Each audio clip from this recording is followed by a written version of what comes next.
All right.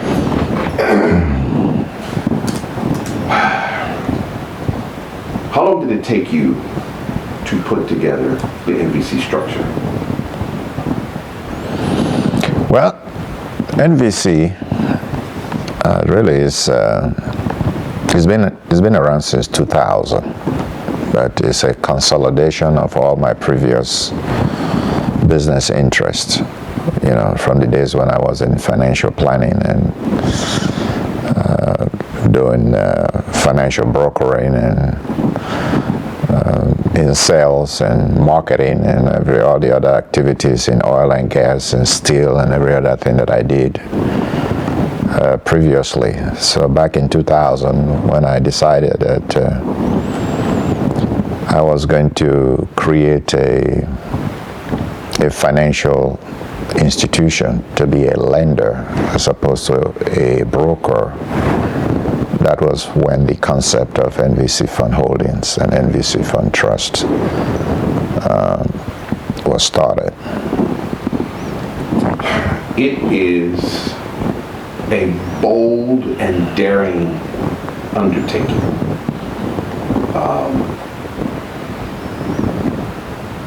Why so big? No, at that time it wasn't big. I mean, why is it, how has it become so big now? Well, I was fortunate because in the course of the years, I was searching for entities that have real assets, because to be a lender you have to have a strong balance sheet, and so balance sheet means assets. And so I was looking for, back in those days, I was a member of an organization called International Society of Financiers. Computers were not the vogue back then, so we used newsletters. I was a member of the International Association of Business and Financial Consultants. So we subscribe to these newsletters that gather various brokers and financial consultants from around the world. And so we advertise in those platforms, and both offerings, those with financial services for sale, those who are looking to raise capital, or meet at the newsletters. So that was how it was back then.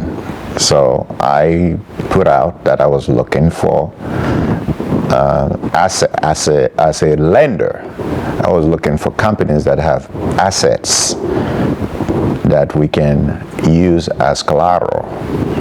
So it was during one of those months that somebody contacted me with a strong asset base of mineral rights and of gold, platinum, rhodium, silver.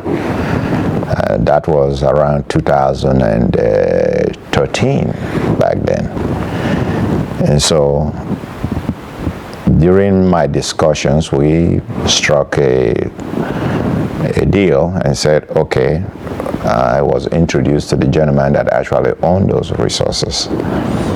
So we started working to acquire those resources, and it took, this transaction took twist and turn, but eventually I became very close to the gentleman, and we worked together for a period of time, and eventually I became a manager for those assets. I became a chief financial officer for his company. So that was then. Eventually, the man trusted, he began to know more about my work ethics and my ability to put things in place, because I was always very forthright in my dealings with him. So it was a test of time. The initial contract that I had with him did not pan out, but I did not abandon it. So I kept working with him to perfect the structure, and he came to know me very well. eventually, he decided that he was just going to transfer those assets to my care and management. It took some doing, and eventually it was agreed upon. I sent him whatever he needed, whatever he asked for, and he went to perfect it, transferred the deeds to the trust back in 2007, eventually. And that changed everything for NVC Fund Holdings. In what way? Because at that point, NVC became the owner and the trustee to those assets because he relinquished his interest. Because what was happening before then was that every time we had a transaction to execute, people say, oh, we want to talk to the owner.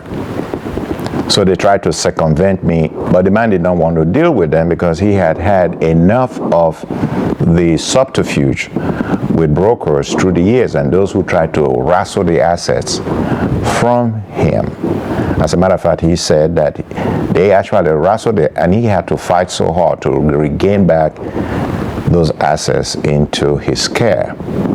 At that time, he was getting too old for that. And he felt like I would be able to take good care and use those assets for the greater good of those that will come in contact with NVC Fund.